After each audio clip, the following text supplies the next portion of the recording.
사실 이재명 후보의 언사 중에서 이해가 안 가는 것들이 계속 다시 수면 위로 올라오고 있는데요. 예전에 트위터나 이런 거 하시면서 재미있는 말씀들을 많이 하셨던데요. 본인에게 다른 생각을 가진 국민들이 있을 때 가서 아주 직접적으로 비난하면서 달려드신 이력이 있어요. 어떤 지적을 했더니만은 그분에게 가서 화장실로 가서 대변기에 머리를 넣으세요. 뭐 이런 말씀하신다든지, 아니면 이분은 간질이 있나 본데 정신병원에 보내세요. 뭐 이런 말씀하시고요. 수준 낮은 일배만 보면 짝짝이 눈에 정신지체가 될 수 있다. 이거는 장애를 저주로 쓰는 것 아닙니까? 저는 이런 식의 언사가 정치 지도자급에서 나오기 때문에 일반 국민들도 사실 이런 역치가 굉장히 낮아져가지고 이런 언사가 계속되는 것이 아닌가 생각하고요.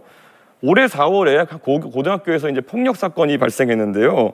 가해자가 피해자에게 했던 욕설인데, 너희 어머니의 뭐 중요 부위를 어떻게 찍겠다 뭐 이런 얘기를 했다는데, 저는 냉정하게 말해가지고 이거 누가 만든 말입니까? 저는 이렇게 이재명 후보의 욕설을 보고 따라하는 거 아니겠습니까? 오늘 이 자리에서 사과하실 의향이 있는지, 그리고 이런 언어가 고조되는 것에 대해 가지고 어떤 대책이 있으신지 궁금합니다.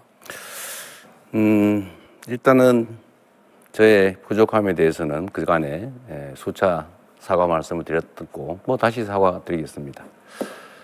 그리고 그 말은 제가 한 말이 아니고 우리 형님이 어머니한테 한 말인데, 그런 소리 하는 걸 왜 안 말랐느냐라고 제가 좀 과하게 표현한 것이었다는 설명을 좀 드립니다. 저한테 발언권이 이제 생겼으니까 제가 좀 시작해 보겠습니다. 오늘은 저는 가급적 김문수 후보님과의 논쟁을 좀 끌어가고 싶어요. 제일 중요하니까요. 이 시대의 가장 중요한 과제는 역시 내란 극복이다, 그런 생각이 듭니다. 윤석열 대통령은 권력을 독점하겠다, 자신들의 부정비리를 막겠다, 이런 일념으로 계엄을 선포했죠. 결론적으로 한번 물어보겠습니다. 계엄 해제를 우리 국민의힘 의원들이 대부분 참여하지 않았어요. 계엄 해제했어야 된다고 보십니까? 하면 안 됐다고 보십니까? 계엄 해제를 빨리 해서 바로 해제가 됐지 않습니까? 아니, 제 말은 그런 결과를 묻는 게 아니라 본인이 그에 대해서 어떤 입장이냐. 계엄은 해제됐어야 된다.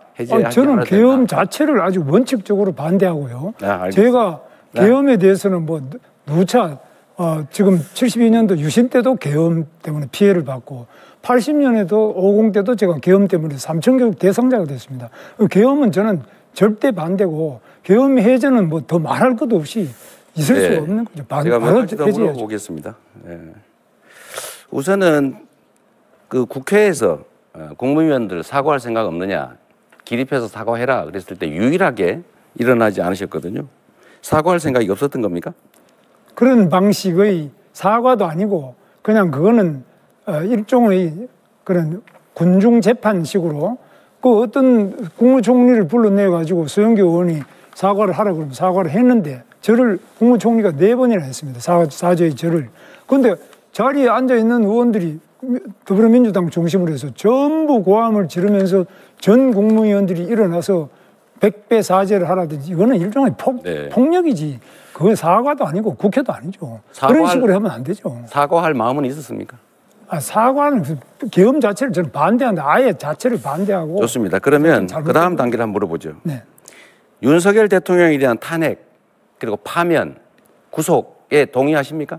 그 뭐 여러 가지 물으셨는데, 윤석열 대통령이 지금 파면이 돼가지고 헌법재판소에서 아예 그 직이 없어졌지 않습니까? 네. 그래서 다만 여기에 이제 탄핵의 과정의 절차상으로 몇 가지 문제가 있었습니다. 처음에는 이것이 과연 내란이냐 아니냐 하는 부분을 국회가 냈던 소추장 자체를 스스로 그 부분을 제외한 부분이 있고요. 그 다음에 그 외에도 절차상으로 구속된 문제는 이런 게 있었는데, 어떻든 간에 일단 파면이 됐습니다. 그렇기 때문에 우리가 오늘 선거를 하는 거고, 제가 그걸 인정하기 때문에 이렇게 후보로 나온 겁니다. 탄핵하는 게 타당했다, 파면하는 게 타당했다, 이렇게 생각하신다는 겁니까? 지금 그렇지 않습니까? 헌법재판소에서 판결을 난 거니까. 자, 그러면 물어보겠어요. 네, 하나만 이 질문까지만 듣도록 하겠습니다. 네. 자, 이거를 마저 물어봐야 되는데, 내란 행위가 아니라고 계속 우기시더라고요. 저번에 우리 권희원 후보님 질문할 때 이게 어떻게 내란이 아닐 수가 있냐, 전시사변 그거 아니었잖아요. 절차 안 지켰잖아요. 국무회의도 하지 않았고, 제대로 통지도 하지 않았고, 국회를 침탈했고, 국민기본권을 이유 없이 제한했잖아요. 이게 내란이 아니면 대체 어떤 게 내란입니까? 내란이 아니라고 말한 적이 없고요. 내란죄에 대한 재판은 지금 서울중앙지법에서 진행 중이니까 그 재판 결과에 따라서 판단을 해야 되지. 지금 우리 이재명 대표는 계엄을 하는 게 잘못이다 이렇게 말해야 되는데 무조건 처음부터 내란이라고 합니다. 그게 내란인지 아닌지는 형법에 의해서 판결이 나야지. 왜 계엄을 내란이라고 바로 대입을 해서 내란범이라고 그러고 우리 보고 내란 동조범이라고 그러고 그런 것은 정말 언어 폭력이죠. 있을 수 없죠. 계엄은 계엄이고 내란은 내란이고 다른 거죠. 그런데 그런 것을 막 섞어서 무조건 상대를 내란범이다. 또 우리는 내란하고 아무 상관도 없는 사람도 내란 공범이다. 동조자다. 이런 식으로 말하는 것은 정말 심각한 언어 폭력이라고 저는 생각합니다. 네, 여기서 잠시 사회자가 개입하겠습니다. 지금 시간 총량제 토론이고요.